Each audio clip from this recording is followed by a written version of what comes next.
DCP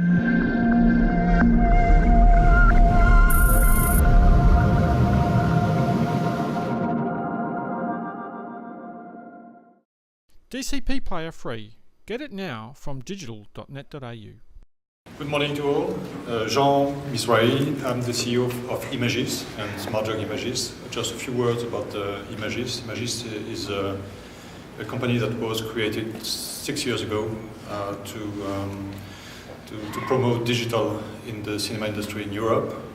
We became a VPF operator through several countries in Europe, mainly France, Germany, Spain, and Benelux. And we started developing services, and amongst them delivery, content delivery. So we initially started with hard drives, and now we're getting into e-delivery. I'm going to talk about the European situation. Very clearly, each continent has a very specific pattern. Northern America and Europe are completely different, and you will see with the next pictures. So I want to address the European market first. I think there are some lessons that can be extracted from the European market, but clearly each market will have a different way of approaching the e-delivery business. Europe has a very specific, I would say, pattern is the language issue. It's like kind of Babel Tower. I mean, when you are in the European institutions, you have to handle many languages. Only the European Union, which is only part of Europe, it's 24 different official languages. And as you can see in the map, distributing movies in Europe means addressing many different local situations.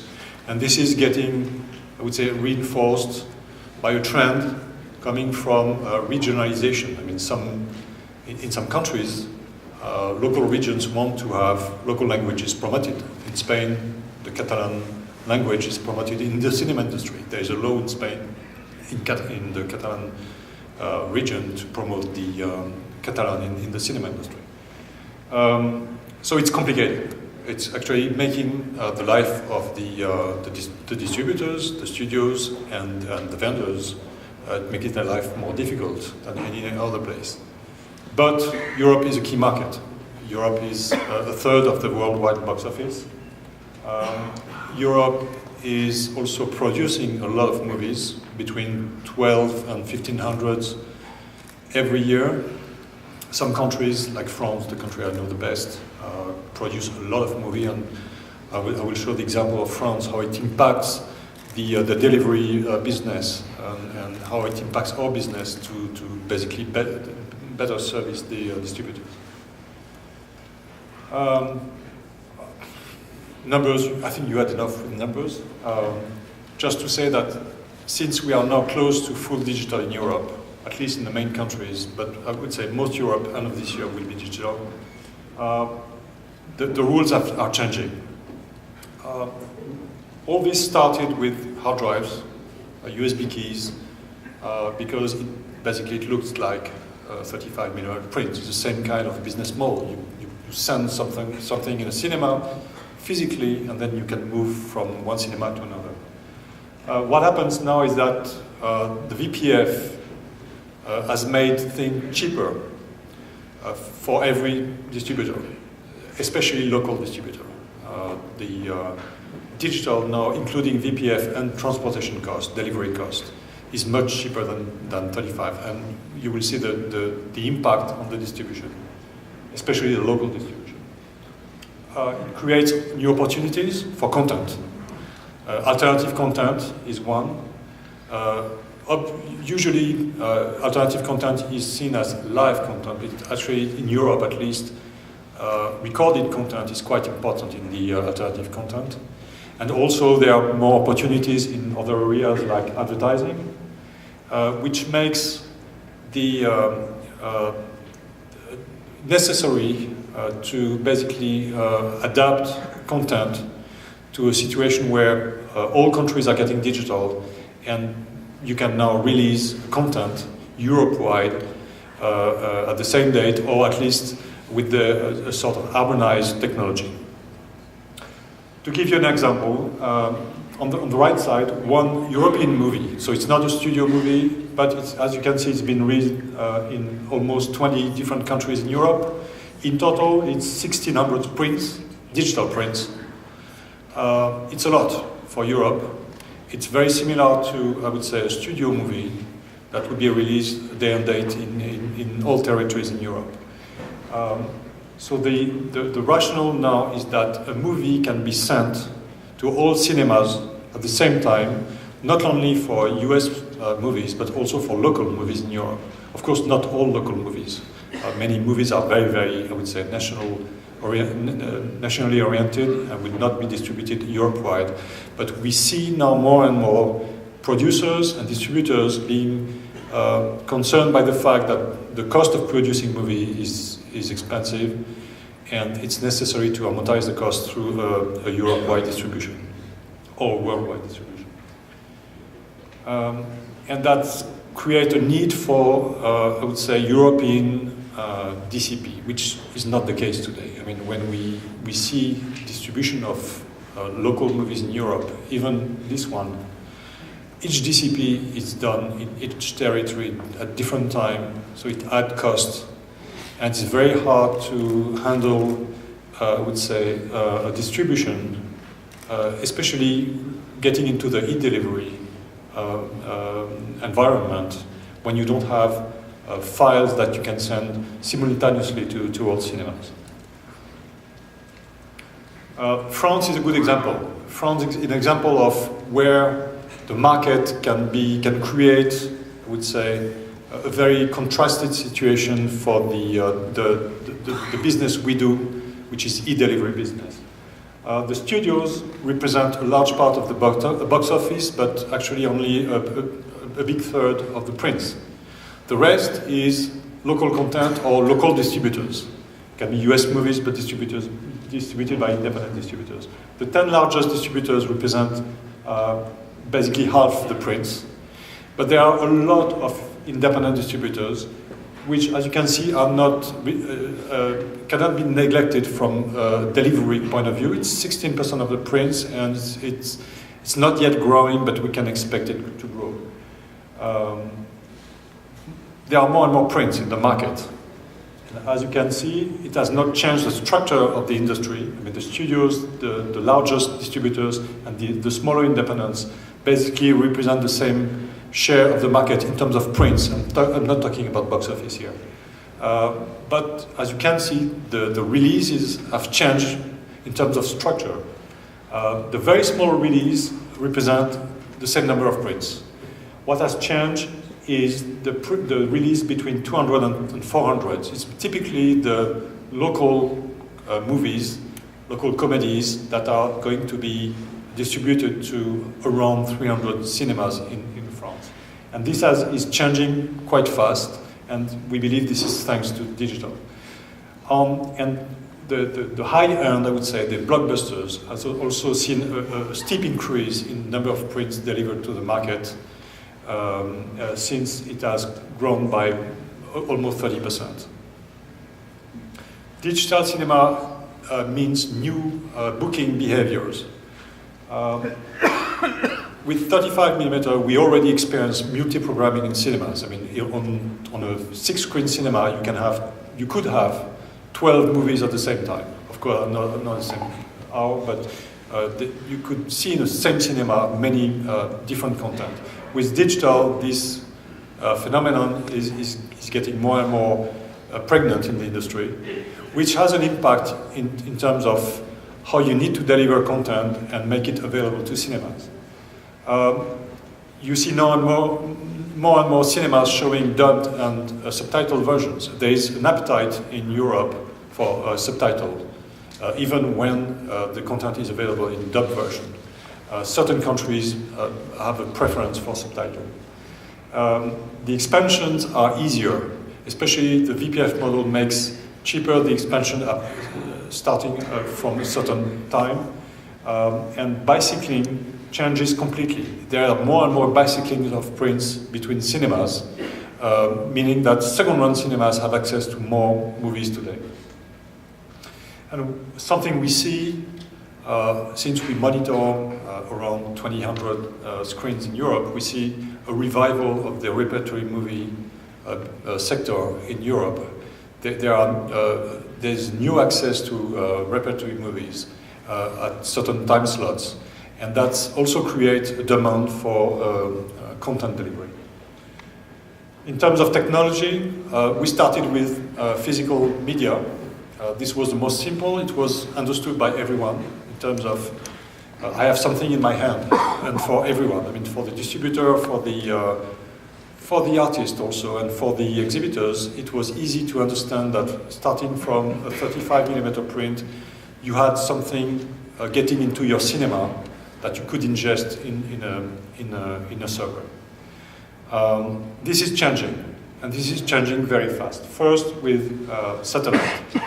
You have in Europe several satellite operators providing DCP delivery services. We'll see that later. It's a business model which is obviously completely different. When hard drives or physical media is basically, it's a viable cost business with very low investment. Satellite needs to put together a network. It's expensive. You need to rent transponders. So you have very huge fixed costs, and you need to amortize by sending content to a very large number of cinemas. But also in Europe, we see more and more players, and we are one, sending content through terrestrial networks, either ADSL fiber or other technologies that can go through landlines.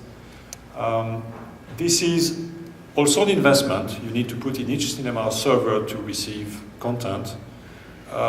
It's, I would say, a more viable cost in the sense that you can select the cinemas where you're going to pay for the ADSL subscriptions, but there is a fixed cost. I mean, you need every year to pay, or every month to pay subscriptions. So you need to amortize this cost against a flow of content. And landlines have a future. Very clearly, when you look at data everywhere in the world, the average bandwidth of landlines is growing every year.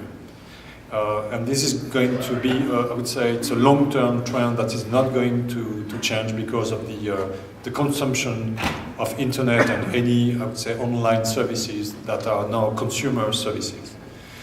However, the bandwidth cannot yet compete, at least for certain services, with satellite. A transponder is roughly 65 megabits per second available to send content. We, at SmartJog Ymagis, we have two transponders, so basically we have theoretically 140 megabits, a bit less since we need to be efficient.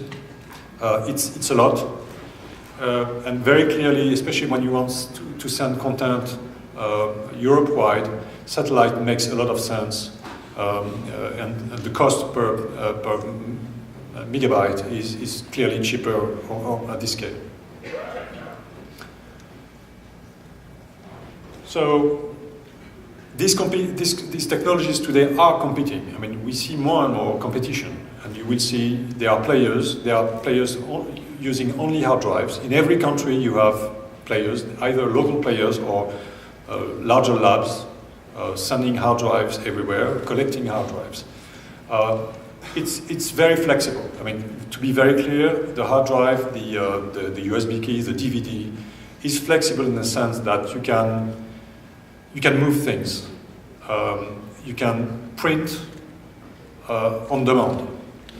But it has also some constraints. First, you need to recover, at least for the hard drives, you need to recover the hard drives, and I know some labs who have some headache getting the hard drives back.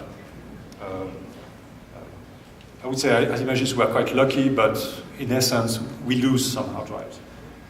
For the cinemas, for the exhibitors, it's a huge problem. I mean, it was not a problem since people were used to handle 35mm print. It's easier to handle hard drives. But we are in a trend where in the very near future, nobody will be left in the booth. Everything will be completely automated. I mean, we have an exhibition service business at Ymagis. We have developed solutions where even everything in the cinema is automated. So when you don't have people to handle content, you need to have a solution for that, and e-delivery will be the solution. And also, especially for content that are complex content. I mean, if you need to have 2D, 3D, various versions, half frame rate, whatever need to be sent to the cinemas, very often some part of the content comes at the last minute. If you need to wait the last minute to put your hard drive together, it can be very difficult. Whereas with e-delivery, it's easy. You can send part of the content and then progressively send the rest when it's available. So satellite has a good advantage for large release. This is why DC-DC in the US is going to be successful, because US is clearly a market where there are very wide release, and a satellite solution is the best solution to address this sort of needs. We have that kind of release in Europe, although it's more diversified, but we have this kind of release. You can bicycle prints with satellite. You just need to send to all cinemas. You preload the content, and you make it available only when the distributor decides to book the cinema. So it's not available until it's been booked. This is a great advantage of satellite, and this is basically something we are implementing to not only equip first-run cinemas with satellite receivers, but also second run. And our opinion at Ymagis and SmartJog is that we will need to equip all cinemas in Europe. 13,000 cinemas will get equipped. This is why we are working at a cheaper solution, a cheaper receiver, to make it affordable to all cinemas. And we have now a solution which has gone very, very low in terms of compared to other solutions, and that make it possible the equipping smaller cinemas everywhere in the continent. And also it allows live content. The problem with satellite is that you cannot address, or very hardly address, smaller release. It's quite expensive. And you need a critical mass, and this has been the main problem for satellite operators. And the initiative in the US with DC-DC was basically to overcome this problem by putting together an initiative, rolling out, I would say, widely the solution. Europe, SmartJog, most players started several years ago. And the biggest player so far is SmartJog Ymagis, with close to 2,000 cinemas connected. It's taken a long way, and it's been very, I would say, costly, because the company had to wait for a long time to reach the critical mass. And this is one of the problems that is being faced by the players. Landlines is very flexible in the sense that you can send a content to a cinema and not the other. The problem is that the bandwidth in Europe can be very good in certain countries, Netherlands, Norway, some Scandinavian countries. France is not too bad, but in some countries it's terrible. And even in France, we have places where the bandwidth can be very good and other places where it's terrible. So it's a solution which is a flexible solution that can address certain needs, but clearly it's not going to address all the needs of the cinema industry. So our belief is that the end game is a combination of the technologies. Obviously, satellite is necessary for wide release. Landlines will be necessary for smaller release, for repertory movies. And the solutions we have designed is a solution that can send content either through satellite or through landlines, the same platform. And we can also send small files. I mean, when you send content by satellite, you have some errors, some missing packets. We can send the packet through the landlines. Instead of using the bandwidth of the satellite, which is expensive, just for a few cinemas, we can use the landlines. The situation in the market today, we have basically 4 local operators in terms of landlines. Globecast is the largest. It's French. It's France Telecom, which is the telecom incumbent in France. They have deployed close to 700 sites. They are quite successful, although concentrated only on the French market. Landsat in the UK, Gofilex in Netherlands, and trying to go to other countries. Unique in Scandinavia, also willing to go to other countries.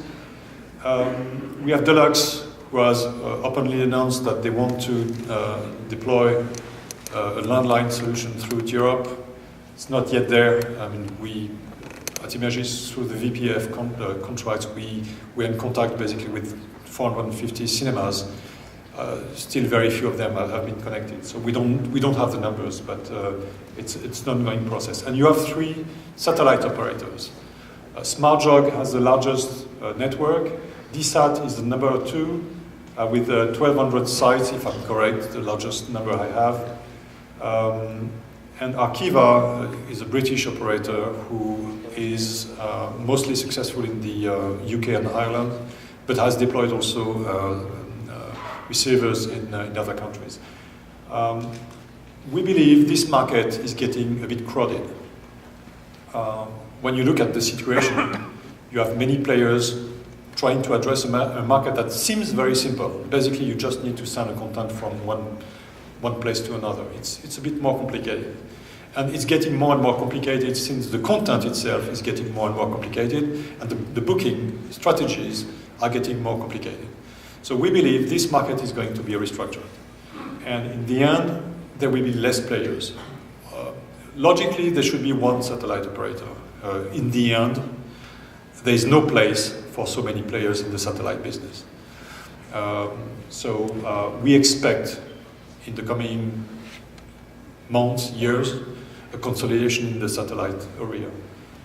We believe there will still be local operators for landlines, since there is a local market that needs to be addressed, independent distributors that have very specific requests, and monopolies are never good, so it's good to have, I would say, several players in one single market. But clearly the situation today is not a stable situation in terms of providers. Now, looking forward, what needs to be seen from a market perspective, we need to address a very rapidly changing market. I mean, digital is very new, but however it's new, we see already many changes in the way people distribute content. We see more new distributors arriving. They are still very small, but we, as a VPF operator, our life has become very complex. And this means that digital, after the VPF, when it's free, is going to be a completely different life for exhibitors and for distributors, and it's going to be a different life for the people who send the content. We need to provide new services. We're going to start next month with an online catalog where we have agreed with one studio. We'll put on the platform repertory movies that cinemas will be able to download when they want to play a movie, of course, subject to booking. And this idea of having like a cinema on demand, B2B business, is a project that we have and that we want to implement very, very quickly. One challenge we have is to address new content with a lot of data. I mean, some movies, Hobbit is an example, can reach a terabyte of content. That can be very difficult to handle. So I think we should not, I would say, claim that hard drives are going to disappear completely, at least for the short term. Hard drive will continue to exist to address that kind of situations, although bandwidth, if the market is restructured, the bandwidth will be more, I would say, available to address this sort of needs. But in the end, what's the end game is that with digital, the relationship between exhibitors and distributors are going to change. I mean, the booking, the way films are booked is going to change. And we believe that digital means, on the long term, because there is a culture that needs to be, that will change progressively. We believe that we will come to a marketplace where people will book movies digitally. It's not for today. I would say some segment of the market could very quickly go to this kind of logic. Hot House, for example, may go very quickly to this sort of online booking of movies and online contracts. The whole market will take more longer, but I think this is the final stage of this industry, and our role as a content transporter, content, I would say, logisticians, is to make the content delivery easy and compatible with that kind of logic. Thank you.